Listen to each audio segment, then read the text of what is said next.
So let's get started. I don't care if it's all a game. We don't play fair. I say we gonna do what we do. No matter how you move, make your move. That's how it be though. Nothing but grade A effort just to get a C though.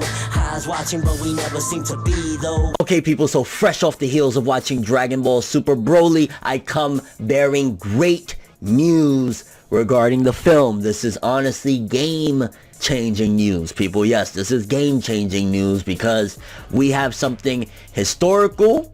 Dragon Ball Super Broly has broken records, and Dragon Ball Super Broly has showcased just how much North America really rocks with Broly, people, or Dragon Ball for that matter, because Dragon Ball Super Broly has done incredible greatness, and that's that. I'm very enthusiastic about the growth of anime and manga culture. I'm very enthusiastic about this, medium continuing to expand. I'm very enthusiastic, and I've been passionate about it since 2010 that I started this channel of spreading awareness and making anime in North America, at the very least, more popular, more socially acceptable. So a young kid, like, let's just say when I was like, only 19 years old, and that kid that's 19 or 18 or even 15, 14, 13, whatever, in the middle of Wisconsin or Maine or wherever, that likes anime and doesn't have no friends to talk to, we can change that. There don't gotta be no more of those kids. Anime can be socially acceptable. Anime can be something that people watch and not judge it. We could change the perception of animated medium, cartoons in the United States.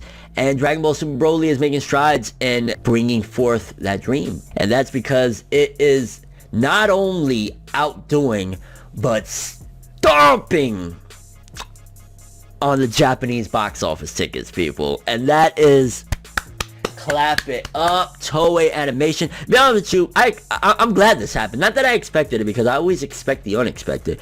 But it's not shocking, to say the least, that Dragon Ball Super Broly, and we're going to get into exactly what the numbers is looking like. What opening day did in comparison, what opening week did in comparison, or weekend, and then the first 6 days. Because I got the numbers, people, and it's looking juicy, to say the least. But yeah, Dragon Ball Super Broly is outdoing the Japanese box office by quite a bit. So in its opening weekend, okay, we don't have the opening day, I don't think, here. We have the first 3 days.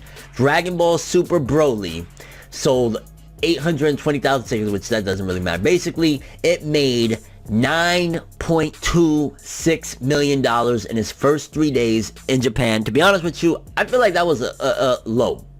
Dragon Ball should not be doing, in its home country for that matter, should not be doing that. That's kind of like very surprising. However, in the United States, in its opening day, not 3 days, its first day alone, Dragon Ball Super Broly brought in $7.03 million opening day. You realize there's only a $2 million difference between 3 days that Japan had, which was a new series record. It broke the series' record, Resurrection F. Oh my god, this is disgusting. Resurrection F did 1.9 million. Broly did 7 in its opening day. It shows how much anime, or let's just not even attribute it to anime, Dragon Ball, how much Dragon Ball has grown since then. But again, Japan's numbers was 9.26 million opening weekend. Let's see what we did on opening weekend.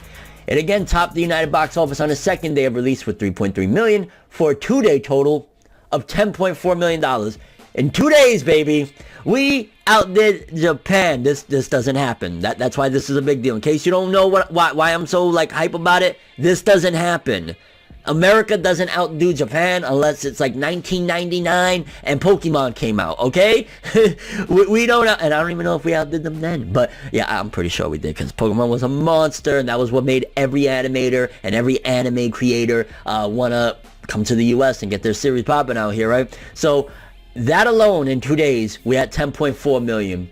It earned 2.39 million on Friday, earning 12.8 million in its first 3 days. We outdid Japan by 3 million. We outdid them by 3 million. Now let's take a look at what they did in their first 6 days. Do we have those numbers, people? In Japan, in its first 6 days, it sold more than 1 million tickets and earned $11.6 million. That is bad. Okay, people, I just told you that in the US, in 3 days, we did 12 million. In 6 days in Japan, it did 11 million. That's almost its first week, 11 million.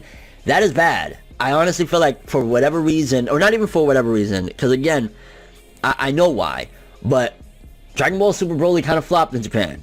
But it is a massive smash success in the US because, baby, we did $22.3 million in 6 days. Yeah! Yo! And that's, shout out to everybody that went out there.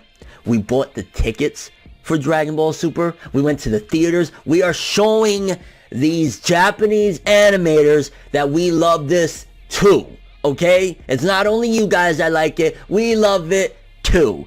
And according to here, as of 32 days of release, December 14th to January 14th, the film made $33.5 million in Japan. We're what? 11 million away. We're $11 million away in 6 days to what they did in 30-something days. This is absolutely incredible. Regardless of what, we stomped them out opening weekend, baby, and we're on course to passing them. I mean, 33 million in about a month, more or less, for Japan, for Dragon Ball Super. That's still on the low end. I think we should have been at 60 million in Japan, 70 million. But the main problem, which I've deviated and really diving into for that matter, the reason why it's not doing incredible numbers in Japan, I personally feel, not only is, of course, maybe, you know, the Japanese audience moved on, etc., etc., I totally feel like this film was created for the North American audience. I think this is one of the rare times where a giant property like Dragon Ball is huge, right? A giant property like Dragon Ball, they actually thought about us before the Japanese. I don't know exactly what the Japanese market really is into, but a lot of the promotion of this, of course, yes, it was very inviting for Dragon Ball fans, but a lot of it was just straight up like, okay, the marketing, the Western audience, they love Broly. The Western audience, like there was a lot of key elements to this that definitely showcased that it was tailored for a Western audience, and the numbers show. The numbers are showing, which worldwide altogether, Dragon Ball Super Broly has made, I want to say, $88 million already, and it's only been out since, what, December? Phenomenal. I think they messed up.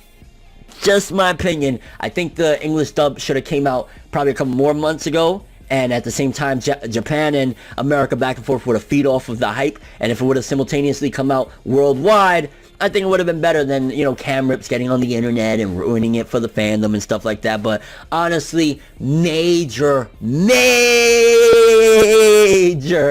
congrats to Dragon Ball Super Broly. This is our time, people. Anime is marching forward. We're getting more and more mainstream. The mainstream is accepting. And it's not that we need their acceptance, okay? It's not at all. But when I want merchandise from a said series, when I want to get this series, when I want it at an affordable price, sometimes it's not available. And that's because there's not that many, or not as many open anime manga fans. This might change it, people. Dragon Ball is once again, it's like daddy had to come home and show the youngins, show the whippersnappers, you know, the Narutos, the Bleaches, the My Hero Academians, you know, even his grandchildren, he had to come back and show, this is how it's done, baby. This is how the godfather of anime does it. What? I'm kind of curious how you guys feel about this. How do you feel about Dragon Ball Super Broly being on course to surpassing the entirety? Like, in 6 days, we're $11 million behind. You know what I was saying? Like, also breaking the previous record for the success at the theaters with Resurrection F, Dragon Ball Z's previous film, or the Dragon Ball previous film, that only did like 1.9. We did 7 in our first day, baby. This is just phenomenal. And your overall thoughts and expectations coming from this, right? Knowing that this is very successful, do you see us straight away getting into the Dragon Ball Super anime's return? Do you think that if they do go that route, that it'll be straight up with the Broly arc, or we're gonna get like one or two first, like maybe what the manga's doing right now, they'll do that and then jump into Broly? Or do you think that they're gonna do next year we'll get another film and then the Dragon Ball Super anime comes back? I think that bring the anime back. Honestly, Broly felt like it was one big trailer for the Dragon Ball Super anime. The Broly movie, that's kind of what it felt like. And your raw thoughts and expectations for the future of the Dragon Ball franchise. This is exciting. I love seeing that North America, we're speaking with our wallets, but nonetheless, our voice is being heard. That's all I have for this one though. Thanks for watching. Hope you enjoyed. If you liked anything I had to say or enjoyed the video, drop me a like. I'd greatly appreciate it. And if you want more from me, make sure to subscribe. Follow me on Twitter, Instagram. Hit the bell to get all notifications. All my other social media in the description below. And of course, if you want to support my musical endeavor, My Beautiful Hell, out now on all streaming services. I'm talking iTunes, Spotify, Apple Music, all of the above, you know, SoundCloud, you name it, it's there. Go stream it and download it. I'm ForneverWorld, and as always, people, have an awesome day. And remember the golden rule: anime, manga, and music for life. Bow. Have an awesome day, people.